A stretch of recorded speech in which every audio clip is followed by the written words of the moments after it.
APWJ ఆధ్వర్యంలో మీడియాపై జరుగుతున్న దాడులకు నిరసన ప్రదర్శనలో పాల్గొన్నారు టీడీపీ, సిపిఐ, కాంగ్రెస్, తెలుగు యువత. జర్నలిస్టులపై దాడులు అరికట్టాలి, మీడియాపై దాడి సిగ్గుచేటు, కాపాడండి మీడియా స్వేచ్ఛను, మీడియాపై వైసీపీ మొండి వైఖరి నశించాలంటూ నినాదాలు చేశారు. మీడియా సంఘాలు, ప్రతిపక్షాలు ఆధ్వర్యంలో హిందూ కళాశాల కూడలిలో మానవహారం, భారీ ర్యాలీ నిర్వహించారు. వైసీపీ నేతలు మీడియాపై దాడులు హేయమైన చర్యగా భావించారు. రాష్ట్రంలో జగన్ ప్రభుత్వం చేస్తున్న అకృత్యాలు బయటపడుతుంటే తట్టుకోలేక దాడులు చేస్తున్న వైసీపీ నేతలను సిగ్గు లేకుండా బలపరచడం చూస్తే ప్రజాస్వామ్యం ఎక్కడా ఉందని ఆవేదన వ్యక్తం చేశారు. రానున్న ఎన్నికల్లో వైసీపీ అకృత్యాలు చేసి అధికారం చేపట్టాలని చూడడం సిగ్గుచేటన్నారు. ఇప్పటికైనా ప్రభుత్వం తీరు మార్చుకోకపోతే తీవ్ర పరిణామాలు ఎదుర్కోవాల్సి వస్తుందని హెచ్చరించారు. ఏపీలో ప్రజాస్వామ్యం పాతాళానికి కోరుకుపోయింది. పాత్రికేయ స్వేచ్ఛను వైసీపీ నేతలు హరించి వేస్తున్నారు. ఎన్నికలు దగ్గర పడుతున్నాయి, చొక్కాలు మడతపెట్టమని ముఖ్యమంత్రి చెప్పడం సిగ్గుచేటు. ఏపీలో పాత్రికేయ వ్యవస్థకు రక్షణ లేకుండా పోయింది. మీడియా వ్యవస్థలపై ముఖ్యమంత్రి ప్రత్యక్షంగా దాడులు చేయండని చెప్పకనే చెప్తున్నారు. సమస్యలపై పాత్రికేయులు నిజాలను బయటపెడితే హత్యలు, దాడులు, కేసులు పెట్టడం పరిపాటిగా మారిపోయింది. మీడియా వ్యవస్థలు ప్రాణాలకు తెగించి ఉద్యోగాలు చేయాల్సి వస్తుంది. రాష్ట్రంలో వైసీపీ రాక్షస రాజ్యం నడుస్తుంది. ప్రజాస్వామ్యానికి రక్షణ లేకుండా పోయింది. చిట్ట చివరకు మీడియాకు సైతం రక్షణ లేకుండా పోయింది. ప్రతిపక్షాలను సైతం బయటకు రాకుండా చేస్తున్నారు అని నక్క ఆనంద్ బాబు, కన్న లక్ష్మీనారాయణ, నసీర్ అహ్మద్, దేగల ప్రభాకర్ కామెంట్స్ చేశారు.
వాడు రాడు, వాడు ఫోన్ ఎత్తాడు, వాడు కొన్ని పనులు ఉంటాయి. ఎవరికైనా నేర్పించాలి కదా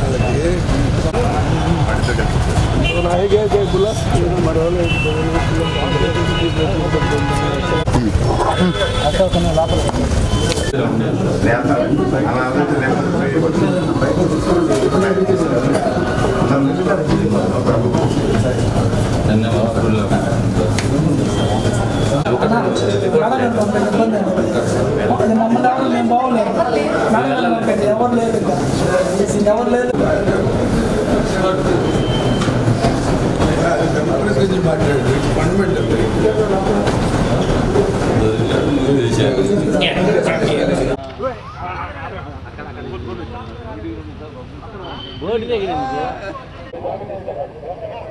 శాటిలైట్లో దిగాయా చిన్నబాబు చిన్నవాడిని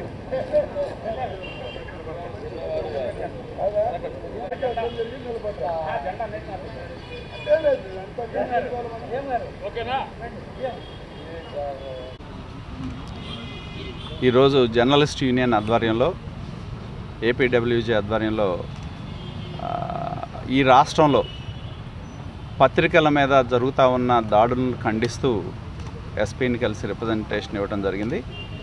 ముఖ్యమంత్రి స్వయానా పాల్గొన్న సభలో ఆయన రెచ్చగొట్టే వ్యాఖ్యల వల్ల వైకాపా కార్యకర్తలు ప్రజా వ్యతిరేక నిర్ణయాలు వార్తలు రాసే విలేకరుల మీద దాడి చేయటం, ఏ విధంగా ఆంధ్రజ్యోతి విలేకరి మీద కృష్ణ అనే వ్యక్తి మీద ఏ విధంగా ముఖ్యమంత్రి పాల్గొన్న సిద్ధం సభలో దాడి చేశారో మనం చూడటం జరిగింది. అదేవిధంగా నిన్న కర్నూలులో ఈనాడు కార్యాలయం మీద దాడి చేయడం జరిగింది.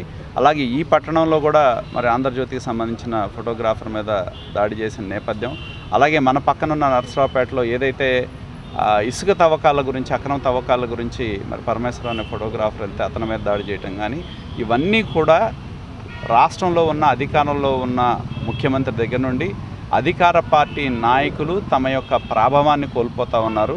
అధికారం కోల్పోతుందనే నిరాశ నిస్పృహలతో ప్రజా వ్యతిరేక వార్తలు రాసే విలేకరుల మీద దాడులు చేయడాన్ని తీవ్రంగా ఖండిస్తూ ఉన్నాం. ఎందుకంటే పత్రికలు మరి ప్రజాస్వామ్యానికి 4వ స్తంభం ఎవరంటే పాత్రికేయులే. అటువంటి పాత్రికేయుల మీద ఈ వరుస దాడులు జరుగుతూ ఉన్న నేపథ్యాన్ని మనం చూస్తే ప్రజాస్వామ్య వాదులందరూ కూడా తీవ్రంగా ఖండించాల్సిన అవసరం ఉంది. దురదృష్టం ఏంటంటే ఆంధ్రప్రదేశ్లో స్వయానా ముఖ్యమంత్రే వీటిని ప్రోత్సహించే విధంగా వ్యాఖ్యలు చేయటం. ఒక పార్టీ నాయకుడు అయ్యుండి, అధికార రాష్ట్రంలో ముఖ్యమంత్రి అయ్యుండి, సమాజంలో ఉన్న ప్రతి ఒక్కరికి శాంతి భద్రతలు కాపాడాల్సిన వ్యక్తి, భద్రత కల్పించాల్సిన వ్యక్తి ఉద్దేశపూర్వకంగా రెచ్చగొట్టే వైఖరి వల్లే పాత్రికేయుల మీద దాడులు జరుగుతూ ఉన్నాయి. దీన్ని తీవ్రంగా ఖండిస్తూ ఉన్నాం. మేము ఎస్పీ గారిని కలవటం జరిగింది. పత్రికల మీద ఎవరైతే గతంలో దాడి చేసిన, కంప్లైంట్లు ఇచ్చినా ఎవరైతే కేసులు రిజిస్టర్ చేయలేదో వాటిని కేసులు రిజిస్టర్ చేసి చర్యలు తీసుకోవాలని, భవిష్యత్తులో ఈ దాడులు పునరావృతం కాకుండా ముందస్తు చర్యలు తీసుకోవాలని చెప్పి కూడా మేము డిమాండ్ చేయడం జరిగింది. నమస్కారం. ఆంధ్ర రాష్ట్రంలో ఒక రాక్షస పాలన నడుస్తుంది, ఒక రాక్షస రాజ్యం నడుస్తూ ఉంది. ప్రజాస్వామ్యాన్ని పాతరేస్తున్న పరిస్థితులు ఈ రాష్ట్రంలో ఉన్నాయి. పాత్రికేయులపై, అలానే పత్రికా కార్యాలయాలపై వైసీపీ గొండాలు దాడి చేయడం నిజంగా దారుణం. రాప్తాడులో సాక్షాత్తు సీఎం సభలో ఆంధ్రజ్యోతి విలేకరి కృష్ణ గారిపై జరిగిన దాడిని తీవ్రంగా ఖండిస్తూ ఈరోజు ఇక్కడ జర్నలిస్టుల సంఘం ఆధ్వర్యంలో గుంటూరులో ఇక్కడ ఒక నిరసన కార్యక్రమాన్ని చేసి, అలానే జిల్లా ఎస్పీ గారికి వారికి ఒక మెమరాండం ఇవ్వడం జరిగింది. తక్షణమే ఇలాంటి చర్యలు జరగకుండా చర్యలు తీసుకోవాలని చెప్పేసి వారిని కోరడం జరిగింది. రాష్ట్రంలో ఒక దారుణమైన పరిస్థితులను, ఎమర్జెన్సీలోనూ అలానే బ్రిటిష్ పాలనలో కూడా ఇంత దారుణమైన పరిస్థితులు మనం చూస్తుండం. ఈ ప్రజాస్వామ్యంపై జరుగుతున్న దాడి, దీన్ని ప్రజాస్వామ్యవాదులందరూ, పౌర హక్కుల సంఘం నాయకులు అందరూ కూడా దీన్ని తీవ్రంగా ఖండించాలి. Thank you. దాడులకు పురిగొల్పడం అనేది ముఖ్యమంత్రికి నిత్యకృత్యంగా మారింది.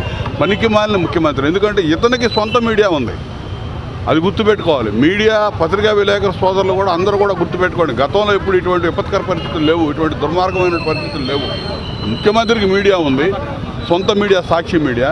ఇతన్ని సపోర్ట్ చేసే నీలి మీడియా కొన్ని వ్యవస్థలు ఉన్నాయి. మరి వాళ్ళలో అక్కడ పనిచేసేటటువంటి విలేకరులు కూడా ఆలోచించండి, రేపటి పరిస్థితి ఏంటి? ఇదే విధానం మీరు అలవాటు చేస్తే సమాజంలో రేపు రాబోయే రోజులు 2 నెలల్లో ప్రభుత్వం మారిద్ది. అప్పుడు మిగిలిన పత్రికల విలేకరుల పరిస్థితి, లేకపోతే ఆ మీడియాలో పనిచేస్తున్నటువంటి సిబ్బంది పరిస్థితి ఏంటో మీరు కూడా ఆలోచించండి. కాబట్టి మీ యాజమాన్యం ఈ ముఖ్యమంత్రి చేస్తున్నటువంటి దుశ్చర్యలను ప్రతి ఒక్కరూ ఖండించండి. ఇవాళ ఏదో ఇబ్బంది వచ్చినటువంటి మీడియా సంస్థలే కాదు, ప్రతి ఒక్కరికి రాబోయే రోజులు ప్రజాస్వామ్యం కూనీ కాబడతా ఉంది. దాన్ని దృష్టిలో పెట్టుకోండి. పత్రికా స్వేచ్ఛను బతికించుకోవాల్సిన బాధ్యత ప్రతి ఒక్క పౌరుడి మీద ఉంది. కాబట్టే ఈ రోజున మీడియాకు సంబంధించినటువంటి ఏపీయూడబ్ల్యూజే వాళ్ళు చేసినటువంటి ఆందోళనకి తెలుగుదేశం పార్టీ పరంగా మేము సంపూర్ణ మద్దతు ప్రకటించి రావడం జరిగింది. ఈ ఇబ్బందులు ఎవరికి వచ్చినా ప్రజాస్వామ్యంలో తెలుగుదేశం పార్టీ సంఘీభావంగా నిలబడుతుందని చెప్పి సందర్భంగా గతంలో కార్యాలయాల మీద దాడులు చేసినా, లేకపోతే ఎవరు సోషల్ మీడియాలో పోస్టులు చేసిన వాళ్ళ మీద దాడులు చేస్తున్నా ఈరోజు సామాన్యులు ప్రశ్నిస్తున్నారు, మా దాకా వస్తే పరిస్థితి ఏంటి అని. ఈరోజు మీడియా మీద కూడా దాడి జరుగుతుంది. మీరు వెళ్ళి కంప్లైంట్ ఇచ్చారు, ఏంటి అసలు న్యాయం జరిగే అవకాశం ఉందంటారు? న్యాయం అంటే జరిగింది, ఇప్పుడు ప్రజెంట్ జరిగింది గుంటూరులో కాదు, రాష్ట్ర వ్యాప్తంగా జరుగుతూ ఉన్నాయి. కాబట్టి ఇక్కడ ఉన్నటువంటి ఎస్పీకి కూడా మీ ఆధ్వర్యంలో, మీ సంఘాల ఆధ్వర్యంలో మేము కూడా పోయి సంఘీభావంగా మేము కూడా పాల్గొన్నాం. ఎస్పీకి రిప్రజెంట్ చేయడం జరిగింది. ఈ విధంగా జరుగుతూ ఉన్నాయి, మీరు అప్రమత్తంగా ఉండాలి, సపోర్ట్గా ఉండాలని చెప్పి ఆయన కూడా మరి మీడియాకు సపోర్ట్గా మాట్లాడి రాజకీయ పక్షాలకు ఏదో వ్యతిరేకంగా మాట్లాడబోయాడు, కానీ మళ్ళీ సర్దుకున్నట్టు కనపడింది. కాబట్టి ఇవన్నీ కాదు, ఇవాళ అధికారం పోతా ఉంది. అధికారం ఆ దాహంతో నడినెత్తిన ఓ మహమ్మారి ప్రవేశించి జగన్మోహన్ రెడ్డి ఈ విధంగా విచ్చలవిడిగా ప్రవర్తిస్తూ ఉన్నాడు. ఇవాళ అందరిలో మార్పు వచ్చింది, అధికారుల్లో కూడా మార్పు రావాలి. మార్పు రాకపోతే వీళ్ళు కూడా ఇబ్బంది పడతారు రాబోయే. ఈరోజు పాత్రికేయుల మీద విపరీతంగా దాడులు జరుగుతూ ఉన్నాయి. విలేకరులు చాలని జీతాలతోటి పనిచేస్తున్నటువంటి పరిస్థితి ఈ రోజున రాష్ట్రంలో కనిపిస్తూ ఉంది. యాజమాన్యాలు కూడా పట్టించుకునే దుస్థితి ఈ రోజులో పాత్రికేయుల గురించి. వార్తలు రాసే క్రమంలో రాజకీయ పార్టీల వాళ్ళు విలేకరుల మీద భౌతికంగా దాడులు చేస్తూ ఉన్నారు. ఈ భౌతిక దాడిలో వృత్తిలో భాగంగా పనిచేసేటువంటి జర్నలిస్టులు దెబ్బలు తింటూ కాళ్ళతో తండించుకుంటూ అనేక రకాలుగా క్షోభలు అనుభవిస్తూ ఉన్నారు. దీనిని ఏపీయూడబ్ల్యూజే రాష్ట్ర కమిటీ తరఫున మేము తీవ్రంగా ఖండిస్తూ ఉన్నాం. రాప్తాడులో జరిగినటువంటి కృష్ణ అనేటువంటి విలేకరుల మీద దాడి జరిగింది. దాడికి పాల్పడే వారిని కఠినంగా శిక్షించాలి. అదేవిధంగా కర్నూలులో కూడా ఈనాడు కార్యాలయం మీద దాడి చేయడం జరిగింది కొందరు అల్లరి మోకలు. ఇవన్నీ ప్రభుత్వం గుర్తించాలి, ఒక ప్రత్యేక చట్టం తేవాలి. పాత్రికలు జోలికి వస్తే కఠినమైన శిక్షలు పడే విధంగా చూడాలి. ఒక ప్రత్యేక చట్టం తీసుకొచ్చి మీకోసం రేత్రింబగళ్ళు పనిచేస్తున్నాం. తుఫాన్లో వస్తే ఇళ్లలో పడుకుంటున్నారు అందరూ, కానీ బజార్లో పనిచేసేది పాత్రికేయుడు ఒక్కడే. మరి ఈ మధ్య మీరు చూశారు, భారతదేశాన్ని ప్రపంచాన్ని వణికించినటువంటి వ్యాధి కరోనాతోటి ఎవరు బజార్లో తిరగకపోతే పాత్రికేయులే బజార్లో కెమెరాలు తీసుకొని పేపర్ పెన్నులు తీసుకొని సమాజం యొక్క స్థితిగతులను ప్రభుత్వం దృష్టికి తీసుకునే విధంగా పనిచేశారు. ఇలాంటి ఆపదలలో పనిచేసే విలేకరులు పాత్రికేయులు వాళ్ళకు ప్రత్యేక చట్టం కావాలి. ఏపీయూడబ్ల్యూజే తరపున మేము డిమాండ్ చేస్తూ ఉన్నాం. పాత్రికేయుల జోలికి ఎవరైనా వచ్చినా ప్రత్యేక చట్టం ఉంటే బాగుంటుందని మేము డిమాండ్ చేస్తూ ఉన్నాం.